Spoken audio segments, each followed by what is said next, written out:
was the last time you heard from Dr. Mahmoud Bawumia? I was at the funeral. I mean, well, when he went to visit President Mahama. Oh, okay. Yes. Yeah. When he went to visit President Mahama, I see. Looks like he's back in the race, right? Because Daily Guide is talking about it big on the front page this morning. Says Bawumia picks forms, calls for clean campaign. So he's received a nomination from a nomination form from a group of individuals believed to be organizers of the party. I'm saying believed to be because these days... well, but, they introduce themselves as organizers. Look... Please, so I'm not taking your position from you if you're an organizer this morning, but just to be sure and just to be safe. Look, the thing is this. Dr. Bawumia is still very formidable in the NPP. Oh, really? Yes, elections have two outcomes. It's either you win or you lose. We will know on the 31st of January. Yeah. But till then, he's still the man to beat. And you're sure his party people are forgiving him after the loss? For what? Oh, well, some people say he's part of the challenge. Why the party didn't win? If you are in a party, and the party is in government, you go into an election and you lose, would you blame only your flag bearer? That's an interesting one. If you were in opposition, you went into an election and lost, you probably could blame your flag bearer. Yeah. But if you are in government, you go into an election and you lose, are you going to say that it is your flag bearer that caused your defeat solely? No. Yeah. Your flag bearer alone cannot be the cause of defeat. There may be other factors. And the NPP knows post 2022 times were hard. Of course, they tried to remediate, and we've seen that some of the policies and programs they put in place are yielding results today. That notwithstanding, there were problems. But then may have his own difficulty. He has his own problem. I think that he didn't run a good campaign. The NPP didn't run a good campaign. Yeah. And so he may have his own problem when it comes to how the campaign was conducted. Yeah. Because the campaign that they run is similar to Akufo-Addo's campaign of 2008 and similar to Mohammed's campaign of 2016. If you campaign like that, then you have a challenge. You have a challenge, yes. Okay. Well, a lot of tributes still pouring in as we look forward to that national state funeral, I understand, which is happening tomorrow. But guess what?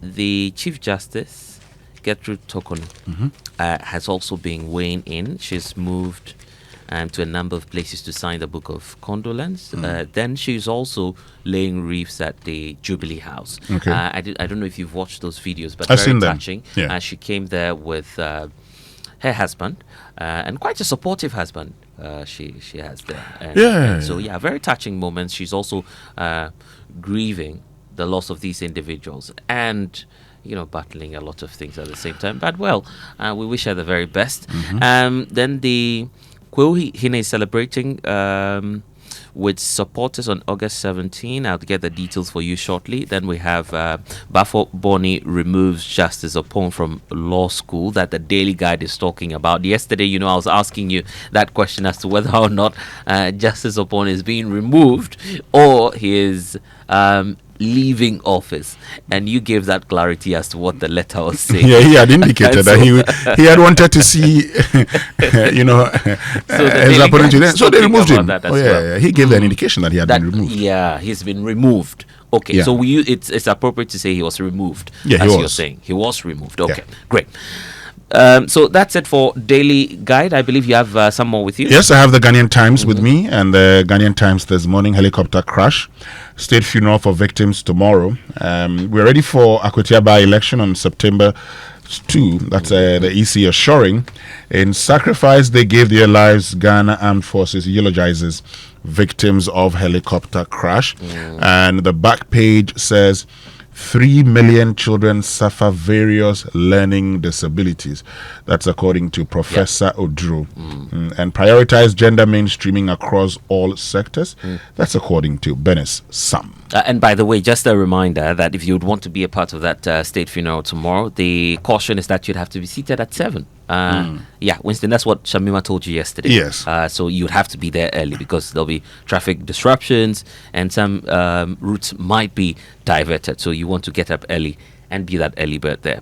Well, the Business and Financial Times is also here. Strong CD easing inflation, creating room for lending expansion. If you want to know about the details and how the figures are looking like for the Ghanaian economy, details page 3 of the Business and Financial Times.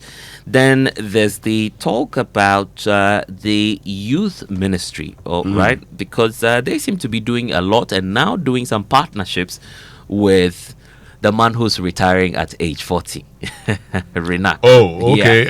Richard Niamakwe. Yes. Okay. You should have seen him yesterday. Meet with the minister. I thought he was 41. He celebrated his 41st birthday at 40. Okay, let's say football age is allowed. No, I'm saying people had indicated that he celebrated 41 years at 40. Winston, football age is allowed, please. I beg you. Anyway, but he's been doing some great work. His foundation is donating some 500,000 Ghana cedis to fund a nationwide study on youth opioids abuse. You know, there's this Red Means Stop campaign that the ministry is running. So he's made that donation officially. Comes with a picture of him, and I see him standing with Pablo. So yeah, some good intervention there. I understand he runs a food bank as well, where he's giving some free food to individuals. So some great news there as well. Maybe more cash for some more projects that the ministry is running. Maybe job creation as well. We should be targeting that as well. So yeah. We say kudos to him, right? He's doing quite some great work there. Okay, targeted financing seen as key to Africa's industrial growth. That is also on the front page of the Business and Financial Times. You might want to take all of that and read them in detail when you get the Business and Financial Times. Winston. Yes, let's get into the Daybreak. Yeah. And the Daybreak this morning says mob attacks IGP's anti-Galamsey task force, and Chopper Crash CDS speaks out over cocoa sacks used for victims' remains. He says that they had body bags, but because of how hot the bodies were, the remains were. GJ commiserates with Ghana first over helicopter crash and focus on ideas, not insults. Bawumia tells NPP flag bearer hopefuls. Say Obama, Pokwase, Fante comedy granted bail, but remain in custody. And in fact, yesterday we're speaking to the deputy director for the NDC's election, Rashid Tanko, who was telling us that there's no way they're giving a chance to the NPP in the Akwetia election simply because they opted out of Tamale Central. So yeah. It will be interesting to watch what will happen in the coming days. There's something. Yes, the NPP. I've seen the video of Asiedu Nketia saying that if you're going to get a beating, I'm just translating. If you're going to get a beating, it's better you stay away. But they are going to be contesting. Yeah. But to be honest, when you get the sense that the NPP have on Tamale Central, they feel that it's not all a case of you would lose anyway. They feel that this is it. When the area was joined, according to Haruna Mohammed, when the area was joined, they at least they had won that area. No, before. Mustafa Ali Idris. Yeah, that's his claim. I think that was the before 2004. Gukpegu Sabongira. Is it Gukpegu Sabongira? If my memory serves me right. Yeah. From 1996, he was the member of parliament for that area. Right. In those times, the NPP held the Yendi and the Gukpegu Sabongira. Now, following the redemarcation. The splitting, yes. Yeah. He went to Tamale South and lost to Haruna Idrisu. Yeah.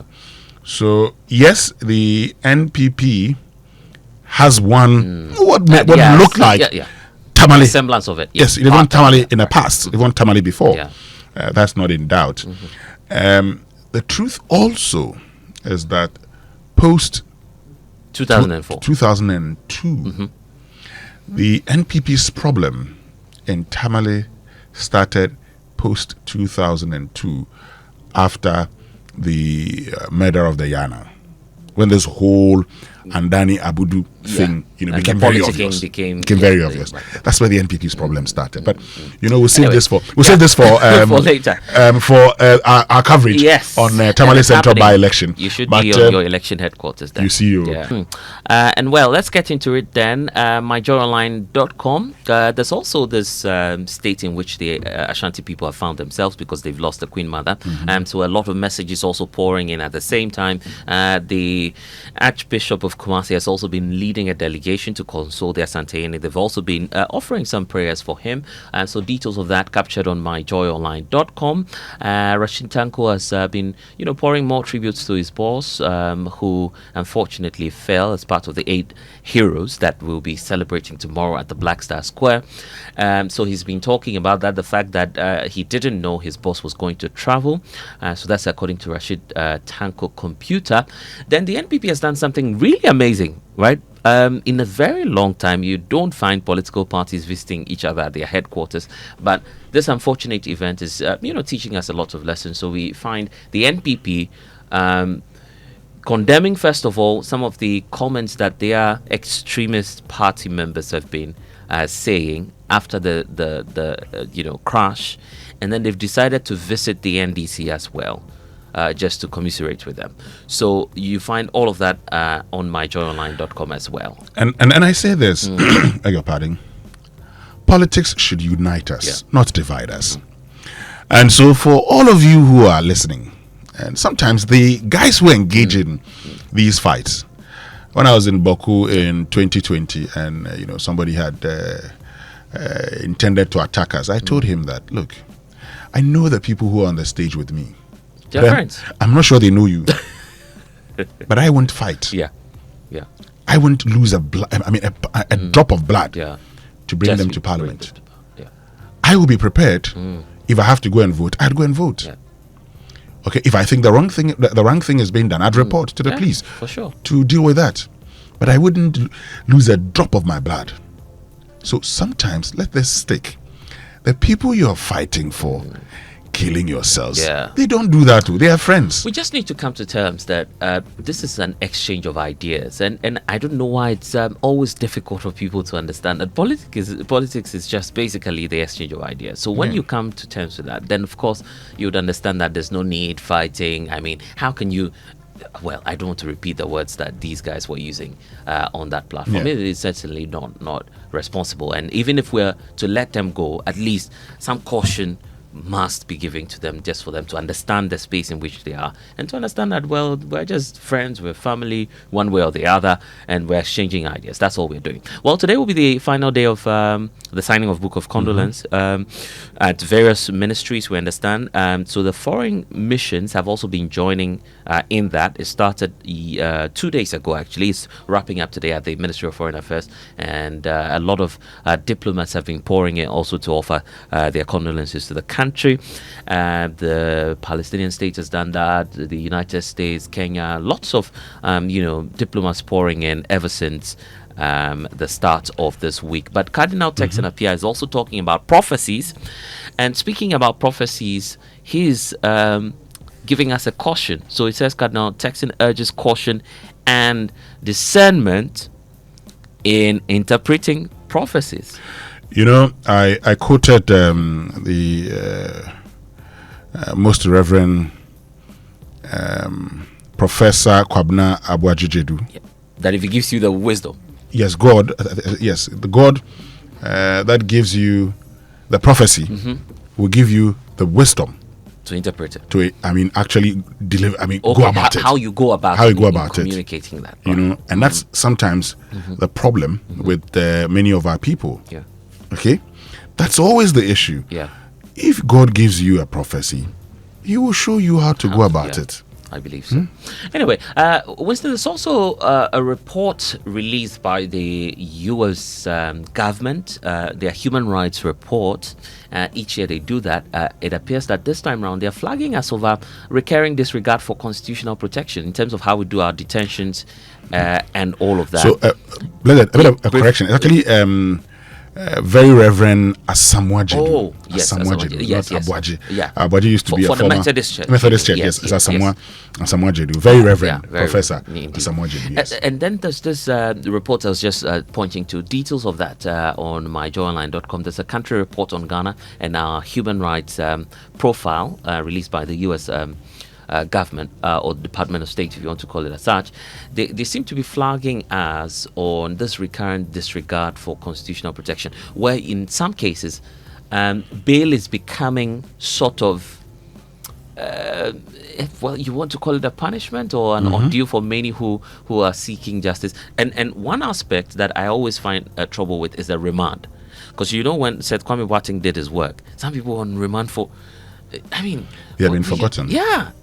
And so probably we might want to check that and read details of that report. Let's get to City Newsroom. City Newsroom is also here saying pray before announcing prophecies. That's according to Cardinal Texan Pierre. So he's not necessarily saying do not prophesy, but if you want to do that, as you're saying, let the Spirit guide you in how you apply wisdom, because we are not too sure that the Lord will just ask you to be haphazard about how you go about. And sometimes the Speaker of Parliament was saying listen to it, but sometimes you get threatened with the prophecy. Sometimes it's as though it comes at you. It comes at you. It's like, hey, Winston. Ask for that aspect. That's when it becomes a bit frightening. I agree. Yeah. While I believe in prophecies, I definitely think that our pastors should be guided how they go about it. Yeah. How do you expect me to be watching or to hear that I'm going to die on air, even before you get a call? I mean, why? Yeah. So it should be guided how they go about it. And why Yes. is it the case that most of our prophecies are about death? Have you seen? Has it always been about death? Why is that most? Okay, most of them. Have you seen what Bishop Gideon Titi Ofe posted about prophecies? I'm trying to get that for you. Okay, let me just get that for you. Yeah, you should. And I'll read that. You'll be shocked. But while at that, that also reminds me. I think Pastor Mensa Otabil is out with a book on prophecy, I believe. I'm not too sure. Maybe Jojo will check that out for us. Pastor Mensa Otabil is out with a book on prophecy, I believe. This is this is we should be reading that Bishop Gideon Titi Ofe. He says the prophet, the seers, and the tug of war for prophetic throne. Sometimes I look at Ghana's prophetic space and I wonder, did heaven suddenly install a scoreboard? One prophet declares the winning football team before kickoff. Another predicts which politician will win the elections, and somewhere in the mix someone else announces which celebrity will relocate to eternity. And when any of these things happen, the conversation isn't about the event itself. It's about who said it first. Heaven must be scratching its head. And there's a part that I says, and sometimes it feels like we're back in the days of the African traditional priest. Only the names have changed. Back then, the priest would see into the evil spiritual and tell the mortals what the gods were saying. Today, the set has better lighting. The priest wears Italian suits, and the shrine has been upgraded to a studio with HD cameras and live streaming. I see. Or maybe the real prophetic gift today is not just seeing, but the headlines. Well, my view on this is that, I'm a Christian as well, and there's no way we would say prophecy does not matter. It does matter. It does work, and of course, God can reveal things to his servants. But I guess the concern for the nation now is about how we put things in order. And that's why I was just pointing you to the latest book by Pastor Mensa Otabil. But I'd love to read that because it has some insightful thoughts. But Winston, before we go, there's a call by Accra Chiefs also for us to tackle Galamsey in honor of these victims. Sure. Who will be holding their funeral for tomorrow. We'll talk more about Galamsey later on the show. But